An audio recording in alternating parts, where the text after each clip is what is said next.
안녕하세요, 로버튜브. 오늘은 최근 애플의 심폐소생술에도 결국 한국을 넘지 못한 재팬 디스플레이의 근황에 대해 이야기해보겠습니다.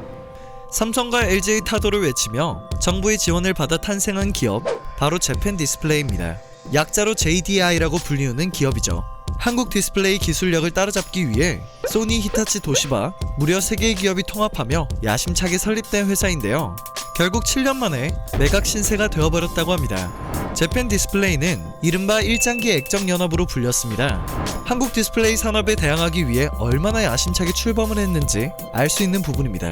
정부의 전폭적인 지지와 지원을 받은 기업이지만 새 기업이 뭉쳤는데도 불구하고 한국의 기술력을 따라잡지 못해 항상 애를 먹어왔습니다. 특히 차세대 OLED를 양산할 기술을 제대로 갖추지 못해 한국 디스플레이가 발전하는 동안 제자리 걸음을 하는 상황이 길게 이어졌습니다. 무엇보다 정부의 주도가 있었던 회사이다 보니 CEO도 디스플레이와 관련 없는 인사가 낙하산으로 들어와 문제가 되었죠.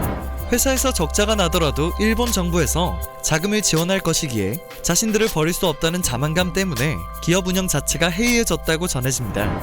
삼성과 LG가 혁신적인 기술력으로 전 세계에서 입지를 다지는 동안 재팬 디스플레이는 계속해서 적자에 시달렸기 때문에 이전부터 인수가 이뤄질 것이라는 추측이 이어지긴 했습니다. 부채를 가지고 있는 상황에서 적자만 발생되고 공장마저 제대로 운영이 안 되고 있는 상태였으며 경쟁 기업이 이미 다 가지고 있는 OLED 양산 기술도 부족한 기업을 인수할 리는 만무했습니다. 여기서 재팬 디스플레이의 구원투수가 되어준 기업이 나타나며 일본 디스플레이 산업은 다시 발전할 수 있을 듯해 보였습니다. 그 기업은 우리가 아주 잘 알고 있는 애플이었죠. 애플은 재팬 디스플레이가 일본 디스플레이 산업의 마지막 보루로 꼽히는 것을 알고 기업을 구하기 위해 직접 자금을 지원하고 인수합병에 참여하는 방안을 검토했습니다. 인수합병에 참여하지는 않았지만 실제로 막대한 자금을 지원하는 모습을 보였죠. 휴대폰 시장에서 애플의 라이벌로 자리하고 있는 기업은 삼성전자로 유명하죠. 애플은 아이폰용 OLED 공급을 삼성 디스플레이에 가장 많이 의존하고 있었습니다. 애플은 직접 기술력을 확보해서 삼성전자를 견제하려는 목적으로 재팬 디스플레이와 협력을 강화했던 것입니다. 애플은 4년 전 재팬 디스플레이에 무려 2조 원 가까운 돈을 빌려주었으며 아이폰용 LCD 생산 공장도 지어주었습니다. 하지만 부채를 갚지 못해 지난 7월에도 재팬 디스플레이는 애플에 1조 원이 넘는 부채를 쌓아둔 상태였죠. 여기서 애플은 아이폰 11 시리즈를 출범하게 되는데요. 그러나 여전히 한국 디스플레이 기술을 따라잡지 못한 재팬 디스플레이 때문에 애플은 아이폰 11에 들어가는 OLED를 삼성과 LG 디스플레이에서 공급받게 됩니다. 포기할 만도 하지만 애플은 당초 계획했던 투자금을 2배로 증액시키기로 합니다. 삼성과 LG, 특히 삼성 디스플레이에 대한 의존도를 낮추는 것에 얼마나 큰 공을 들였는지 예상해 볼 수 있었죠. 잠깐 흥미로운 사실을 추가적으로 알아보면 애플은 7년 전 LG 디스플레이를 지원했었습니다. 당시 유동성 위기에 빠진 LG 디스플레이의 요청을 받아 5년간 LCD 장기 공급 계약을 맺고 선수금 10억 달러를 입금하며 도움을 주었습니다.